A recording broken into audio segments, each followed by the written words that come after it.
Oke, halo semuanya. Assalamualaikum warahmatullahi wabarakatuh. Kembali lagi bersama saya Tepung Nazmi. Nah, pada pertemuan kali ini kita akan mencoba nih menggunakan API. Tapi kita tadi API tadi kita ibarat kita mintakan database ke Raja Ongkir tadi ya. Untuk kita mendapatkan database itu kita perlu minta API dulu itu kan banyak kan. Jadi kita untuk praktek percobaannya kita coba nih. Kita pastinya sebelum kita mempresentasikan hasil project kita nih, kita butuh data-data tersebut terisi. Misalnya kita punya di sini nih kita punya table artikel nih artikel. Nah, sini kan datanya masih dua. Ini kita isi walaupun ngasal gini nih, halo halo halo halo.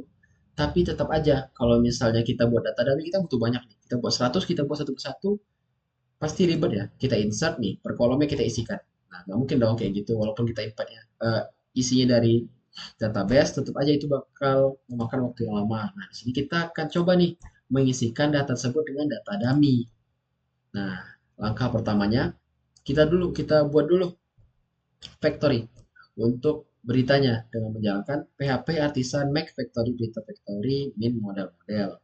Nah, perintah ini untuk membuat file factory di database factories berita factory. Jadi akan dibuat otomatis di sini di factory berita factory. Oke, dia akan otomatis dibuat seperti ini.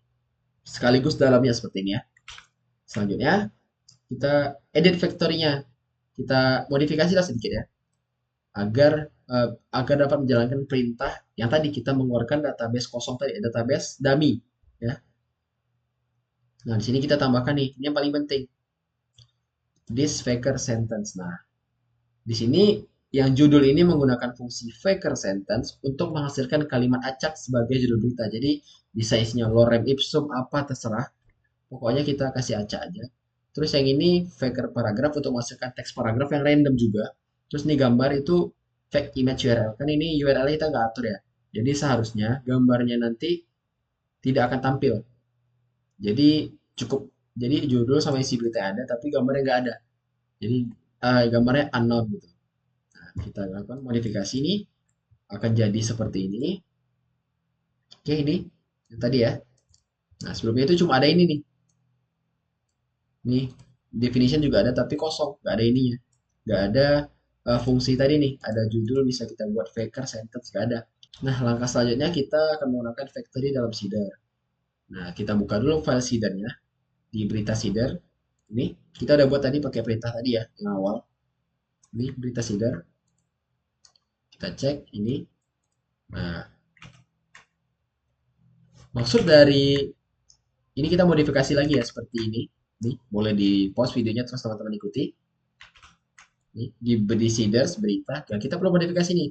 Berita factory count 100. Berarti kita akan membuat data dummy sebanyak 100. Nah, itu kan bisa dibuat data dummy 100 ya. Kan ribet juga kalau bisa kita ngasal-ngasal ikutin sampai 100 kan lama, pasti lama banget. Jadi kita bisa menggunakan perintah ini. Jadi setiap kita menjalankan untuk menambah data, kita akan menjalankan function yang ini. Run factory. Oke. Okay? Nah, selanjutnya kita menjalankan seeder.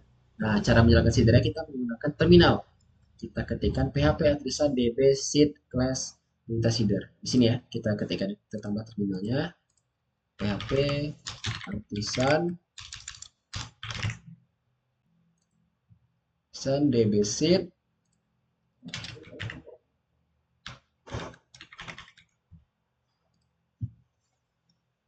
min class.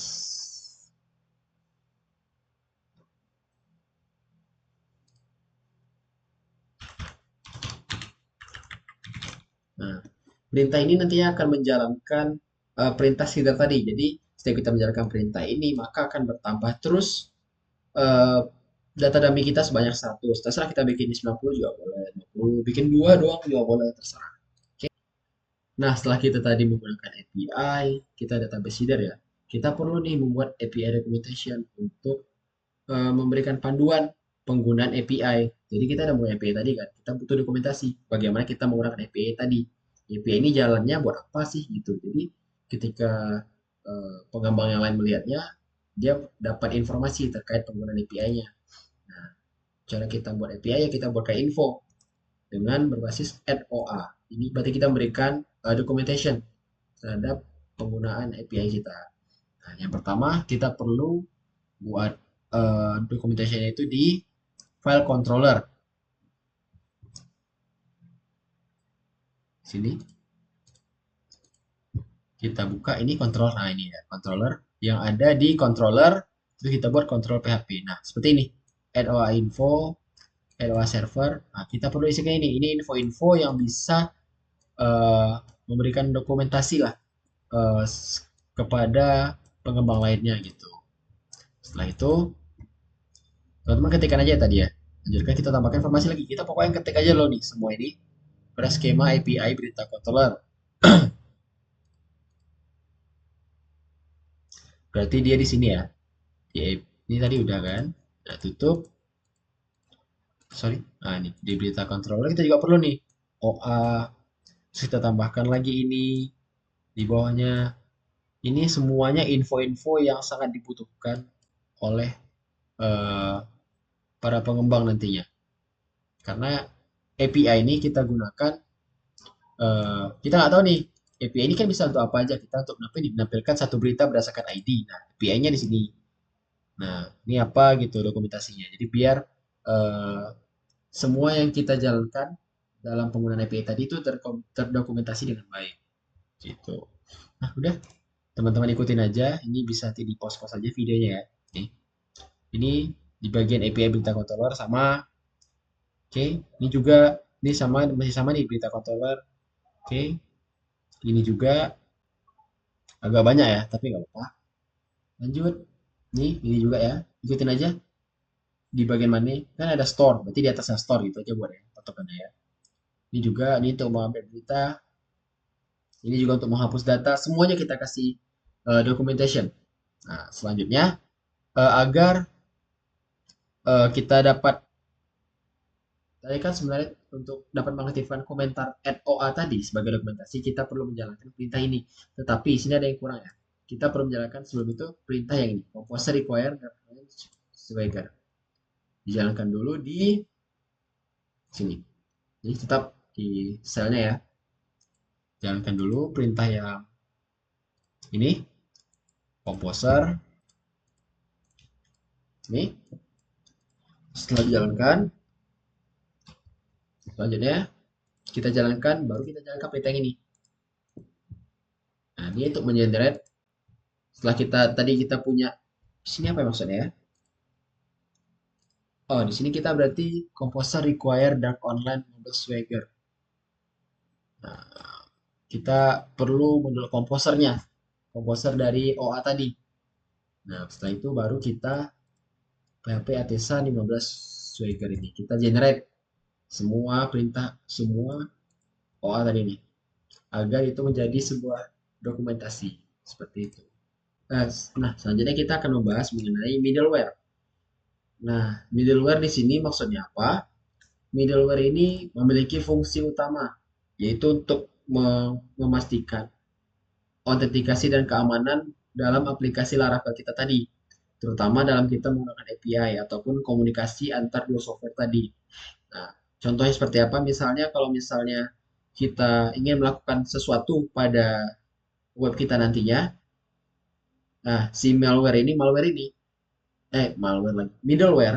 malware tuh virusnya, middleware ini akan memastikan rute dari API kita tadi ini akan bisa dimasuki oleh pengguna-pengguna yang sudah diautentikasi. Jadi ini akan memastikan keamanan kita, secure kita di dalam penggunaan aplikasi kita. Jadi kurang lebih penggunaan middleware itu seperti itu.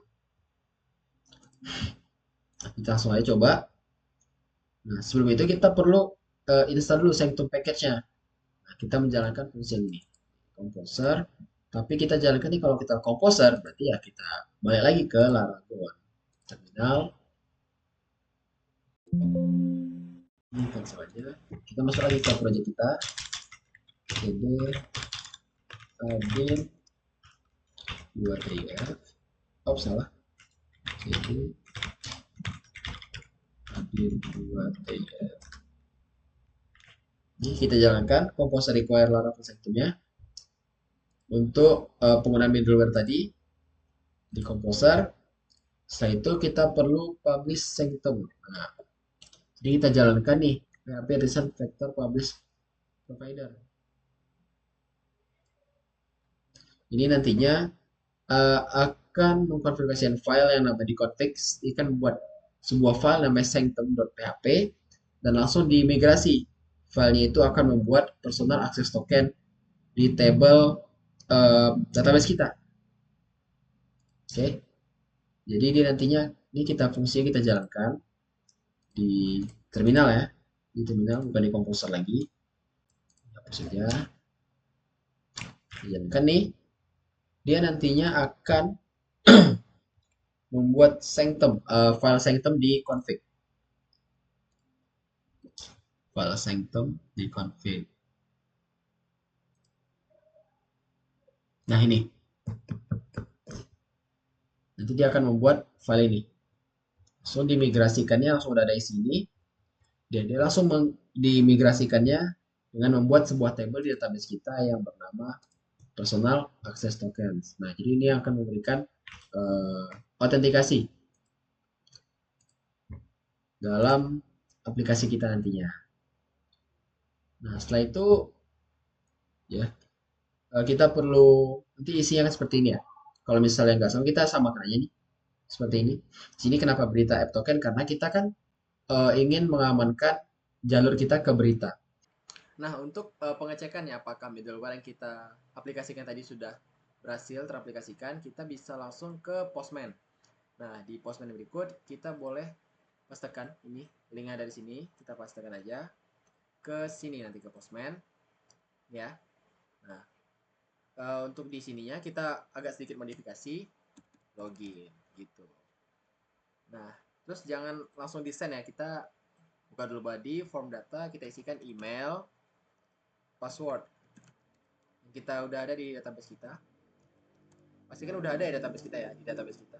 Akunnya .com. Passwordnya 1112678. Oke. Nah, itu kita send aja. Send. Nah, kalau misalnya berhasil kita pasti dapat token nih. Kalau kita berhasil login, kita pasti dapat token. Token ini yang kita gunakan untuk mendapatkan informasi terkait berita. Nah, kalau untuk beritanya kita pakai ini API berita. Yang login tadi kita ganti dengan berita.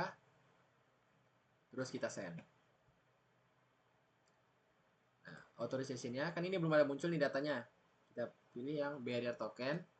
Nah, di sini kita pastikan token yang kita dapat tadi. Kan sebelum ini kita belum dapat akses nih. Coba kita send. Nah, maka akan keluar semua berita yang telah kita buat. Nah, kita mau cek lagi kalau misalnya nggak pakai permissionnya atau tokennya apakah bisa? Kita bikin no out, kita send. Nah, itu pasti nggak bisa karena kita nggak dapat akses. Itulah kegunaan dari middleware tadi.